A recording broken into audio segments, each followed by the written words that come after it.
জয় মা, জয় মৃত সঞ্জীবনী, জয় মা।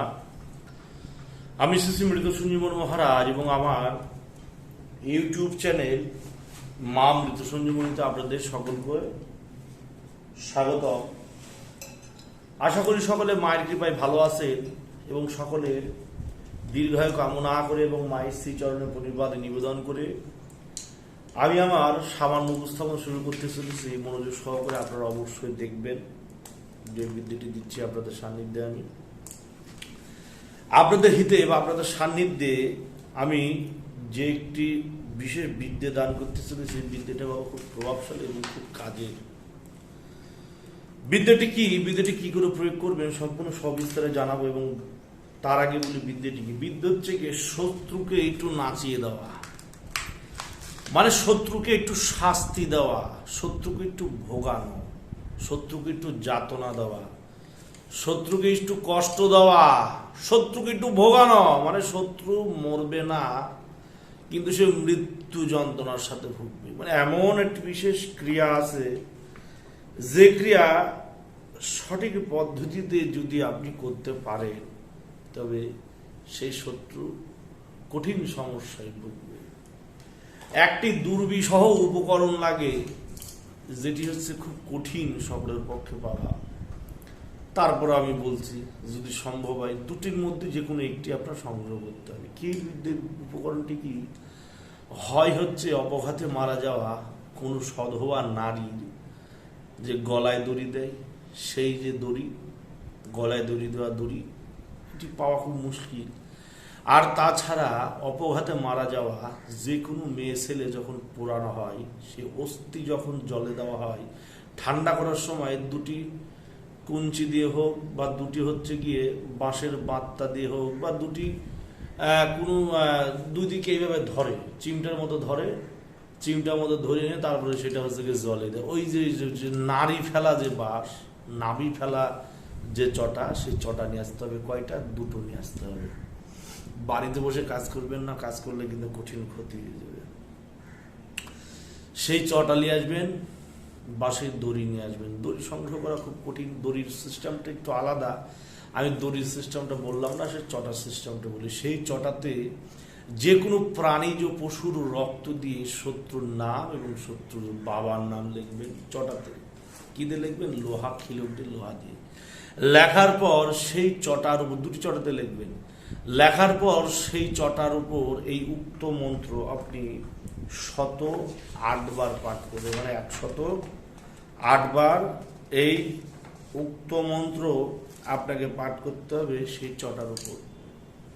পাঠ করার পর একটি চটা কি করবেন? একটি চটা নিয়ে আপনি প্রবাহমান নদীর গঙ্গা, সেই প্রবাহমান নদীর গঙ্গার পাড়ে একটি চটা গেড়ে দেবেন এবং আর একখানা চটা নিয়ে কি করবেন? আর একখানা চটা নিয়ে চিতার মধ্যে কোনোভাবে সেটি লুকিয়ে রেখে দেবেন। যখনই সেখানে বডি আসবে সেই বাঁশ সহ অবশ্যই পুড়বে। বাঁশের চটা মানে আগুনের মধ্যে দেবেই, চিতার মধ্যে সেটি রেখে দেবেন। যেই চিতাতে আগুন পড়বে, আগুন পড়া মাত্রই শত্রুর কাহিনী চাল হয়ে যাবে। শত্রুর কাহিনী চাল হয়ে যাবে। মানে শত্রু গলা কাটা মুরগি যেমন ছটপট ছটপট করে যন্ত্রণায়, সেরকম শত্রু ছটপট ছটপট করতে লাগবে। তার শরীরের সর্ব অঙ্গে যাতনা শুরু হবে। পেট পুড়ে যাবে, পেটে যন্ত্রণা, মাথা ফেটে যাবে, বুক ফেটে যাবে যন্ত্রণায়, কিন্তু সে মারা যাবে না, অসহ্য যন্ত্রণায় ভুগবে। যখন আপনার কার্য হাসিল হয়ে যাবে, মানে কার্য সম্পূর্ণ, তখন কি করবে? যে চটা, আর একখানা চটা যে আপনি নদীর পাড়ে গেড়ে রেখেছেন, সেই চটা নিয়ে আসতে হবে। নিশের নাপিতের খুঁড়ি দিয়ে বান কাটা মন্ত্র দিয়ে মন্ত্র করে সেই চটাতে 3খানা চিন মেনে দিলে শত্রু আবার পুনরায় ভালো হয়ে যাবে। এবার শত্রু ক্ষতি করা বলে দিলাম, ভালো করা বলে দিলাম। এবার মন্ত্রটা বলছে, মন্ত্র শুনবে। বলছে ইয়া কাহারু ওয়া কাহারু ফিক কাহারু কাহার কাহারু অমুক ইবনে অমুক, শত্রুর বাবার নাম, শত্রুর নাম অমুক ইবনে অমুক, মুসিবত কুরদে হুয়াল কাহারু বিহেক্কা জালিল জব্বার আল কাহাব দোয়াই দুর্রু। এই হচ্ছে গিয়ে মন্ত্র। এই মন্ত্র 108 বার পাঠ করবেন শনিবার মঙ্গলবার দেখে। শনিবার মঙ্গলবার দেখে রাত্রি 11টার পর, সে নারীর বা শনি মঙ্গলবার নিয়ে চলে আসেন। নিয়ে আসার পর রাত্রি 11টার পর সে মরা ফেলা নারী ফেলা বাঁশের উপর পড়ে একটি গেড়ে দেবেন, একটি সীতার পাশে রেখে দেবেন, সীতার মধ্যে সীতা আগুন করার মতো শত্রুর কাহিনী শুরু। শনিবার মঙ্গলবার থেকে রাত 11টার পর একদিন কাজ করবেন, একদিন আপনার কাজ আসে। এবার শত্রুকে যদি আরো যন্ত্রণা বাড়াতে চান তাহলে 2 দিন কাজ করবেন। শত্রুকে যদি আরো যন্ত্রণা বাড়াতে চান তাহলে 3 দিন কাজ করবেন। একদিন কাজ করলে শত্রু প্রাণ জয় জয় অবস্থা হয়ে যাবে। একদিন কাজ করলে শরীরে কুনকুনানি ব্যথা হবে, শরীর হসপিটাল দেবে, ডাক্তার দেবে, কবিরাজ বাড়ি দেবে। 2 দিন কাজ করলেই শত্রু লাভালাভি করবে, শত্রুর বডিতে স্যালাইন ঢুকে যাবে, হসপিটালে যায়। 3 দিন কাজ করলেই শত্রু দাপানি বেরিয়ে দেবে, শত্রু নিয়ে যাওয়া লাগবে হায়দ্রাবাদ, ব্যাঙ্গালোর, বেলুর, কিন্তু রোগ ধরতে পারবে না কেউ। তাহলে বুঝতে পারছেন 3 দিনের ডোজ কেমন কেমন।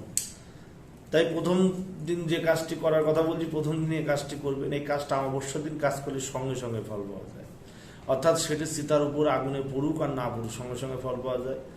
আর তাছাড়া যদি আরো তাড়াতাড়ি অমাবস্যার থেকে একটু লেটে ফল চান তাহলে হচ্ছে কৃষ্ণপক্ষের শনিবার মঙ্গলবার। এবার তার থেকে যদি আর একটু লেটে ফল চান তাহলে শুক্রপক্ষের শনি মঙ্গলবার। শুক্রপক্ষের শনি মঙ্গলবার কাজ করলে কাজটা একটু লেটে হয়, 7 দিন 10 দিন 11 দিন লেগে যায়। কৃষ্ণপক্ষের শনি মঙ্গলবার কাজ করলে কাজটি হচ্ছে 3 থেকে 7 দিনের মধ্যে হয়ে যায়।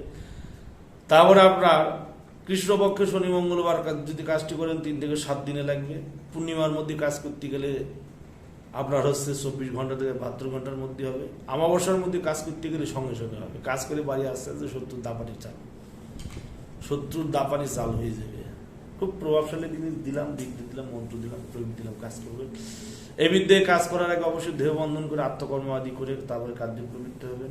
এ ধরনের সমস্যা যারা ভুগছেন, শত্রু রিলেটেড, শত্রুর জন্য, শত্রু নিয়ে, শত্রুকে কোনো মতে থামাতে পারছেন না, দমন করতে পারছেন না, ধ্বংস করতে পারছেন না, শত্রুকে কোনো মতে ক্ষান্ত করতে পারছেন না, তারা নিঃসন্দেহে আমার সাথে যোগাযোগ করতে পারবেন। উপরে যে নাম্বার দেওয়া হয়েছে ভিডিওর উপরে, সেই নাম্বারে আপনারা সকাল 11টা থেকে রাত্রি 9টার মধ্যে ফোন করতে পারবেন।